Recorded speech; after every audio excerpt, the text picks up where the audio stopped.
I'm live again. I'm live again. This is the writing area. You see, this is the writing area, and there is a writing you can write on this table.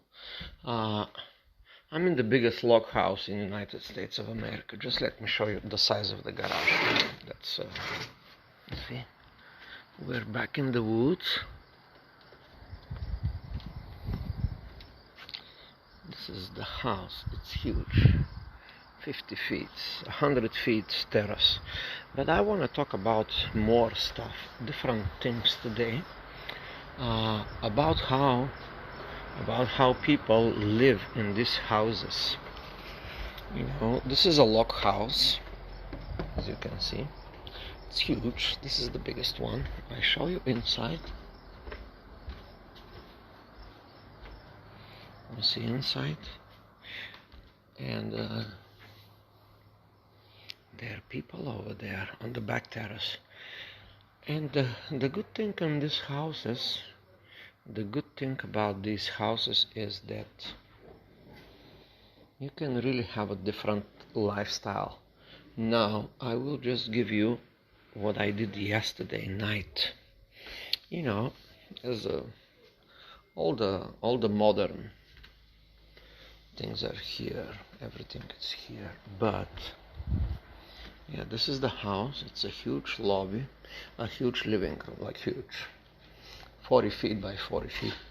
Anyway, I want to talk about something else today. You see, yesterday I was sleeping. Yesterday night, I fell to sleep in this bed.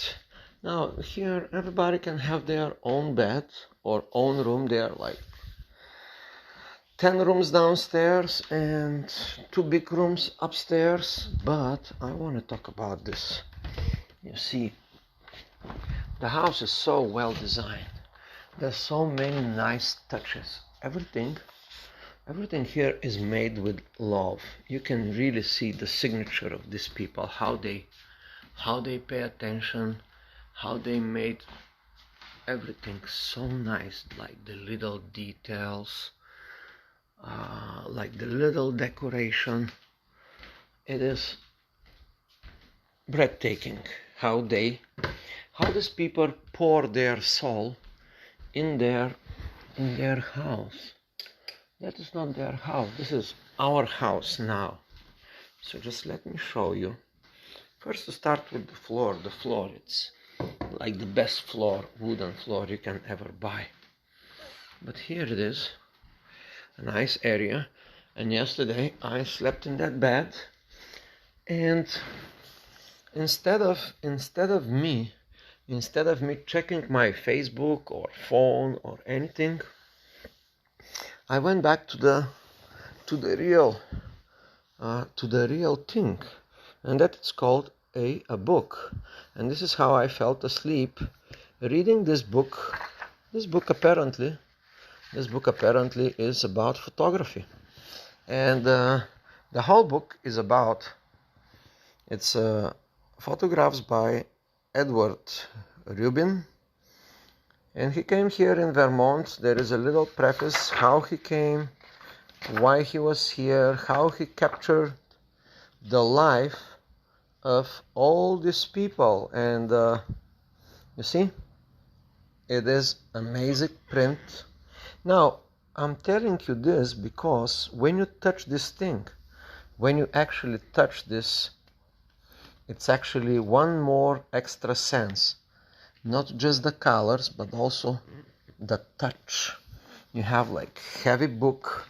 It's a different way to perceive stuff, not from Facebook screen like what you are watching right now. This is you're perceiving through this, but this is more real. You see, this, I don't know how to show you this. Of course, you cannot see the touch. You can hear the sounds. You can hear even the sound of this. And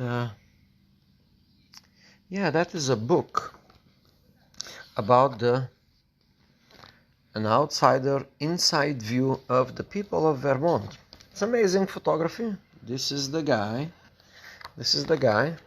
And that's the story. A little picture and the story of all these individuals. Okay, I'm just going to randomly flip. I'm going to randomly flip, and something will catch my attention, you see. Something. Yesterday I read this book, the entire book. This is, wow, 227 pages. And I read each one of the stories of these guys. And you see, now it's a house. Now, this is interesting thing. Blacksmith and woodworker Joseph Miller started building his house and workshop in 1983, and he is still completing. The structure is based on traditional post and beam construction passed down from Europe for centuries. Dragon cut pine trees out of the forest with his workhorses. Joseph built the house himself from his own designs, doing all the woodwork, stonework, ironworks, walls, windows, and cabinetry. So, Joseph Miller built this house by himself with his horses in Vermont. And there are many, there's many of these people here. You can see the history. But why I'm saying about this, because the book, even though it's just pictures, images, the book, it's a different feeling, you see. It's a different feeling here. And here is the book. And these people that made this house with so much love, style, they literally poured his soul. Once you get into this house, you immediately become a different person. I can tell you that. That is the whole purpose of this video. Bruce is here. So now, once you get into this house, you immediately become a different person. It's a life-changing experience. So I would recommend to all of you that watching this video, or you are going to watch this video later on, to come with us next time. Next time we rented this house. It's very expensive for our budget. It's kind of, over the budget. But the house has all the amenities. But that's not the important thing. That is not the impressive thing, what things has. I can tell you one of the things that is important here, one of the important things is that this type of houses, they are so well incorporating nature, you see. The people here, they think about these things, you see. This is for the birds around, for them just to come. This is a bird feeder. It is very interesting one, And now one more thing, the nature is so well incorporated. Now I can tell you, if this was in our modern houses in New York, in Brooklyn, or in anywhere in Europe, you would not see these guys. You will not see. But here, nobody bothers them. They are left alone. They are left alone. There's one spider here, another spider there. There is another big web here. And nobody, even though the house has this sense of luxury, the nature inside is so well incorporated that even the spiders, even the webs, and because of that, just because of nature isn't present here, you see, just because the nature is present, all of a sudden your senses as a human being are literally, you can observe life, you can observe life, and immediately you are not going to go to see what's the latest and the most fashionable and the latest gadgets in technology or whatever. Your senses immediately come to your senses, you see. So today I lived in Manhattan for 20 years, almost 20 years. 17 years I was in the middle of everything in Manhattan. These beautiful things was out of my reach. Not that I couldn't find them, but my mindset in Manhattan was completely different. Look over here, the fine details of these people.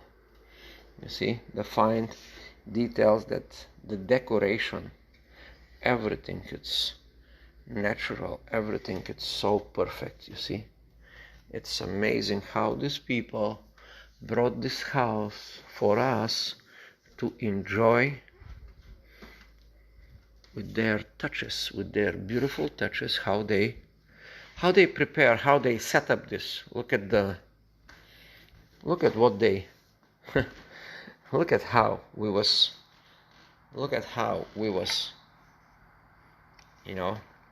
met here. You see, such a beautiful people, and such a beautiful house. And the feeling here, once you get here, it's a completely different thing. You become a different person. You don't become a different person. You become more of yourself than in the busy city environment. And because I was in Manhattan for so many years, that is a book that I immediately grabbed because it's a cool book. This book is called Skyscraper. Look at the format. Of course, the format is, Skyscraper is by this woman. I will show you the author. Everybody in Manhattan who is in the real estate business know this book, or if they do not know, they are lacking in their real estate. And this is a historical, a history of the skyscrapers, why they was built, who built them, how they built them, what's the technology. There is a cool history, like the history, where this all came from, the motivations between people building these amazing structures. Now, these are amazing structures in the big cities. Now, the skyscrapers are taken over by the Asians, by people in Asia. The mecca of the skyscraper, of course, is Chicago, New York, in the 20th century, and now everything is going to. Anyway, let's talk about the book. You see, there's books here, and now when you are in this kind of things, when you're in this kind of environment, with these beautiful surfaces, your senses go to a different level. You don't need all these, you don't need drugs like what people do in the city, because they are so clustered and so stressed. So they want to compensate with a whole bunch of drugs, and they get busier and busier and busier. But here is a different thing, the calmness here. And of course, these people also, I showed you before, they have like very fine selection of books and games. And that's what, when people come to these places, they immediately get to their senses, the sounds, and they start playing games, and they become humans. They get back to be humans. And let's see what my companions are doing today. Yep. They are playing games. Yes. The game with the hose. Yeah. I was just shot with this water. And yep, there you have it.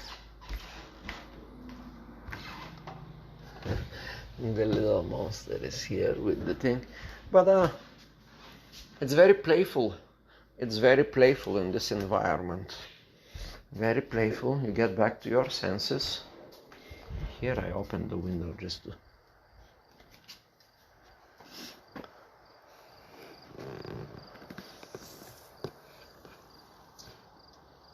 Exactly.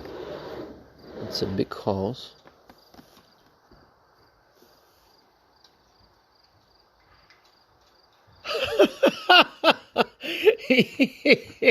Failure again. Failure again. So, yeah, I was punished the first time. That's right. The house, because this person, because this person decided to surprise me before, and now, now it doesn't work. She's cleaning the deck, but that was not the purpose of this exercise. So, yeah, that's... What? I'm watering the tree, Mama. Yeah, that was like the purpose was to hit me with the water and to surprise me, and they did the first time. The first time they succeeded. I'm all wet. You know, but I'm gonna now finish this review of the biggest log house in America. Look at how big it is, just the yard, you know. But not just the size is impressive. I already told you. The size is not the most impressive thing here. What is the most impressive thing? It's the way you behave here. Once you get into this real life, you see. You can see life here. It is life all over. It's a lot of games. And a beautiful garden in the back. It's called, somebody did a lot of care, you see. It's like a 1, 2, 3, 4,